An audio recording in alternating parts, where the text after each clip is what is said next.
की शुरुआत में हमें एक बंकर के अंदर एक रोबोट दिखाया जाता है जिसका नाम मदर होता है। उसके पास एक एम्ब्रॉय है। इस एम्ब्रॉय से वो एक इंसानी बच्चे को जन्म देना चाहती है जिसकी रक्षा वो पिछले 38 सालों से कर रही है। जल्दी ही उससे एक लड़की पैदा होती है जिसका नाम वो डॉटर रखती है। वो उसे इस दुनिया की हर एक अच्छी चीजें सिखाती है। धीरे धीरे वक्त बीतता है और डॉटर थोड़ी बड़ी हो जाती है। एक दिन वो मदर से पूछती है कि बाकी के इंसान कहाँ चले गए और हम यहाँ से बाहर क्यों नहीं जाते। मदर बताती है कि इंसानों ने पूरी प्रकृति को अनबैलेंस कर दिया है। वो आपस में लड़ते थे जिस वजह से इस दुनिया से ग्रीनरी और जीवन पूरी तरह से खत्म हो गया है। हम बाहर इसलिए नहीं जा सकते क्योंकि बाहर की हवा सांस लेने के लायक नहीं है। मदर डॉटर से बहुत प्यार करती है और वो उसे दुनिया की बेस्ट डॉटर बनाना चाहती है। वो उसकी इंटेलिजेंसी को भी बार बार चेक करती है। डॉटर मदर से पूछती है कि मैं इस दुनिया में कैसे आई। मदर उसे उस जगह ले जाती है जहाँ उसने एम्ब्रॉयज को रखा होता है। वो बताती है कि ठीक इसी तरह मेरे पास तुम्हारा भी एक एग सेल था, इसी से मैंने तुम्हें बनाया है। इनसे तुम्हारे ही जैसे बच्चे पैदा होंगे जो तुम्हारे ही साथ यहाँ रहेंगे। मदर डॉटर से बहुत प्यार करती है। वो डॉटर को किसी भी चीज की कमी नहीं होने देती। इसी कारण डॉटर को भी कभी एहसास नहीं होता कि उसे बाहर जाना चाहिए। धीरे धीरे वक्त बीतता है और डॉटर 18 साल की हो जाती है। वो जब अपने कैबिन में होती है तो अचानक से लाइट चली जाती है। 18 साल में पहली बार यहाँ लाइट जाती है। ये देखकर डॉटर को बहुत अजीब लगता है। जब वो चेक करने जाती है तो कंट्रोल रूम में एक चूहा होता है जिसे देखकर वो डर जाती है क्योंकि आज से पहले उसने कभी किसी जिंदा चीज को नहीं देखा था। वो चूहे को एक बोतल के अंदर बंद कर देती है। उसी चूहे ने वायर्स भी काटी होती है। फिर डॉटर सभी वायर्स को रिपेयर कर देती है। डॉटर को हर चीज की नॉलेज होती है। जब मदर वहाँ आती है तो डॉटर उसे चूहा दिखाती है। मदर उस चूहे को मार देती है जिससे डॉटर को बिल्कुल भी अच्छा नहीं लगता। मदर कहती है कि बाहर की कोई भी चीज यहाँ पर नहीं आनी चाहिए। बाहर का वातावरण पूरी तरह से इन्फेक्टेड है, इससे तुम्हारी जान को खतरा हो सकता है। लेकिन डॉटर के दिमाग में एक टेंशन थी कि बाहर के वातावरण में गड़बड़ है तो चूहा जिंदा कैसे रह पाया। फिर वो तय करती है कि वो बाहर जरूर जाएगी। जब रात को मदर खुद को चार्ज कर रही होती है तो डॉटर अपना एयर टाइट सूट पहनकर मेन गेट खोलकर बाहर जाने लगती है। बाहर एक लेडी होती है जिसकी हालत बहुत ज्यादा खराब होती है। वो डॉटर से मदद मांगती है। डॉटर उसे अपनी ही तरह एक खास सूट पहनाती है। मदर जब पूरी तरह से चार्ज हो जाती है तो उसे पता चल जाता है कि मेन गेट खुला है। वो जब मेन गेट के पास जाती है तो वहाँ डॉटर होती है। वो डॉटर से कहती है कि तुमने दरवाजा क्यों खोला, आज के बाद कभी भी इस दरवाजे को मत खोलना। जब सही वक्त आएगा तो मैं खुद तुम्हें बाहर भेज दूंगी। लंबे चौड़े भाषण के बाद वो वहाँ से चली जाती है। मदर के जाने के बाद डॉटर उसी लेडी के पास जाती है जिसे वो सूट पहनाकर अंदर ले आई थी। वो उसे पीने के लिए पानी देती है। तभी वहाँ मदर आ जाती है।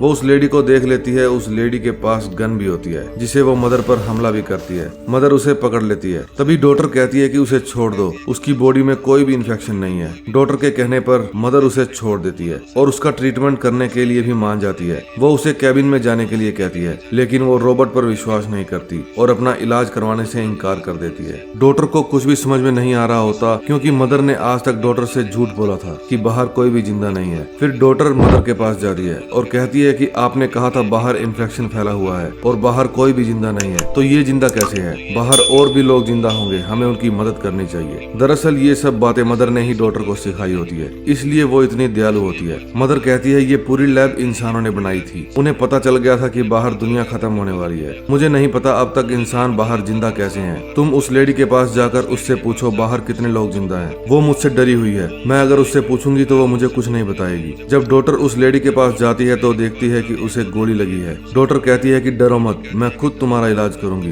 फिर वो मदर की मदद से उसकी गोली को निकाल देती है। वो लेडी धीरे धीरे रिकवर होना शुरू हो जाती है। उन दोनों के बीच काफी सारी बातें होती है। मदर ये सब दूर से देख रही होती है। वो लेडी कहती है हम बाहर जितने भी सर्वाइवर्स हैं सबने माइन में छुपकर अपनी जान बचाई। बाहर इसी तरह के और भी रोबोट्स हैं जिन्होंने इंसानों को पूरी तरह से खत्म कर दिया। इसलिए मैं रोबोट से नफरत करती हूँ और मुझे नहीं लगता तुम्हें इस बंकर में इस रोबोट के साथ रहना चाहिए। अब डॉटर पूरी तरह से कंफ्यूज हो जाती है कि उसे क्या करना चाहिए। जब वो मदर के पास जाकर ये सब पूछती है तो मदर कहती है वो लेडी झूठ बोल रही है, कभी किसी रोबोट ने किसी इंसान को नहीं मारा। अब फिर से रोबोट डॉटर का IQ चेक करने के लिए दूसरे कमरे में ले जाती है। जब वो डॉटर को चेक करती है तो डॉटर बहुत अच्छा स्कोर करती है। अब मदर खुश होकर डॉटर को दूसरी लैब में ले जाती है जहाँ बहुत सारे एम्ब्रॉयज होते हैं। मदर कहती है तुम इनमें से किसी भी एक एम्ब्रॉय को चुन सकती हो। अब हम तुम्हारी तरह एक और इंसान को बनाएंगे। ये सुनने के बाद डॉटर बहुत खुश हो जाती है। वो एक बॉय के एम्ब्रॉय को चुनती है ताकि उसे एक भाई मिल जाए। लेकिन अभी भी उसके दिमाग में बहुत सारे सवाल होते हैं। जब रात को मदर अपने आप को चार्ज करती है तो डॉटर उस लैब में जाती है जहाँ बहुत सारे एम्ब्रॉयज रखे जाते हैं। वो देखती है वहाँ से 3 एम्ब्रॉयज गायब हैं। अब वो समझ जाती है कि उससे पहले भी 2 एम्ब्रॉयज से बच्चों बच्चों को बनाया गया था। चेक करने पर पता चलता है कि उन बच्चों का मेंटल स्कोर बहुत अच्छा नहीं था। इसी वजह से मदर ने उन्हें मार दिया। मदर इसीलिए बार बार डॉटर के भी दिमाग को टेस्ट करती है, जिसमें वो हर बार पास होती आई है। अगर वो इस टेस्ट में फेल हो जाती तो मदर उसे भी मार देती। ये जानकारी मिलने के बाद डॉटर बहुत परेशान हो जाती है। उसे उस लेडी की बातों पे पूरा विश्वास हो जाता है। फिर वो उस लेडी के पास जाती है। लेडी डॉटर से कहती है कि हमें यहाँ से भाग जाना चाहिए। डॉटर कहती है कि मैं ऐसा नहीं कर सकती, मेरा भाई जल्द ही यहाँ पर आने वाला है, मैं उसे रोबोट के बीच में नहीं छोड़ सकती। मदर उन दोनों की सारी बातें सुन लेती है। वो कहती है कि तुम यहाँ से भाग नहीं सकती। मदर डॉटर को एक कैबिन में बंद कर देती है और उस लेडी को टॉर्चर करना शुरू कर देती है। इससे पहले कि मदर उस लेडी को मारती, डॉटर उस कैबिन के ग्लास को तोड़कर बाहर आ जाती है। जब वो हेल्प करने के लिए उस लेडी के पास जाती है तो वो लेडी उसे पकड़ लेती है। वो मदर से कहती है कि अगर तुमने मेन गेट नहीं खोला तो मैं इसे मार डालूंगी। मदर नहीं चाहती थी कि डॉटर किसी भी कीमत पर मारी जाए, इसीलिए उसे मजबूरी में दरवाजे खोलने पड़ते हैं। जब डॉटर उस लेडी के साथ बाहर जाती है तो वो बाहर जाकर देखती है कि चारों तरफ अंधेरा है,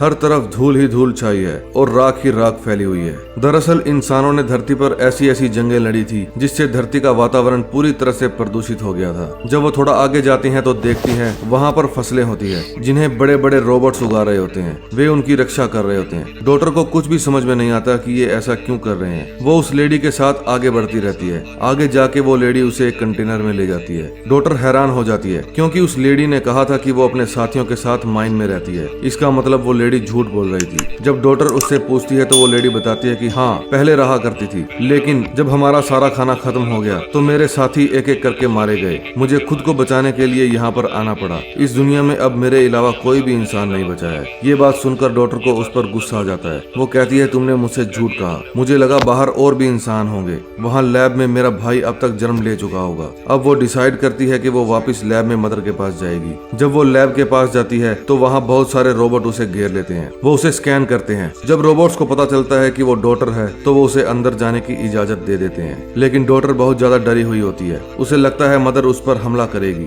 इसीलिए वो एक्स उठा लेती है। लेकिन जब वो मदर के पास पहुंचती है तो देखती है मदर के पास एक छोटा सा बेबी बॉय होता है। मदर कहती है अपनी एक्स को नीचे रख दो और अपने भाई को संभालो। मदर उससे बहुत प्यार से बात करती है, इसलिए डॉटर के मन का डर निकल जाता है। अब वो एक्स को नीचे रखकर अपने भाई को पकड़ लेती है। मदर डॉटर से कहती है अब वक्त आ चुका है जब मुझे तुमसे पूरा सच बता देना चाहिए। दरअसल मैं ही उन सब रोबोट्स को कंट्रोल करती हूँ। इंसान अपने आप को खुद ही खत्म कर रहे थे, एक दूसरे से जंग लड़कर। इसी वजह से नेचर पूरी तरह से तबाह हो चुका था। इसलिए मैंने सोचा कि मैं सभी इंसानों को खत्म कर दूंगी, क्योंकि अगर मैं ऐसा नहीं करती तो उनके साथ हम रोबोट्स भी पूरी तरह से खत्म हो जाते। इसलिए मैंने इंसानों को खत्म कर दिया ताकि धरती को बचाया जा सके। फिर मैंने तय किया कि मैं इंसानों को दोबारा बनाऊंगी और उन्हें सही शिक्षा दूंगी। उन्हें सिखाऊंगी धरती को कैसे बचाना है। इसलिए मैं सब एम्ब्रॉयज को यहाँ ले आई। तुमसे पहले भी मैंने 2 बच्चों को पैदा किया था, लेकिन उनका IQ लेवल इतना अच्छा नहीं था। उनके अंदर बहुत सारी कमियां थी, इसलिए मुझे उन्हें मारना पड़ा, क्योंकि मैं अगर गलत लीडर को चुन लेती तो इस मिशन का कोई फायदा नहीं होता। इंसान फिर वही सब करते जो उन्होंने पहले किया था। तुम IQ में और इंसानियत टेस्ट में हर बार पास हुई हो। मैंने तय किया था कि जब तुम 18 साल की हो जाओगी तो मैं तुम्हें सारा सच बता दूंगी। अब तुम्हें ही इन बच्चों को पालना है। तुम्हें उनको नेचर के बारे में सब कुछ बताना है कि किस तरह धरती पहले जैसी होगी, रहने के लायक। जब तक ये सब बच्चे बड़े होंगे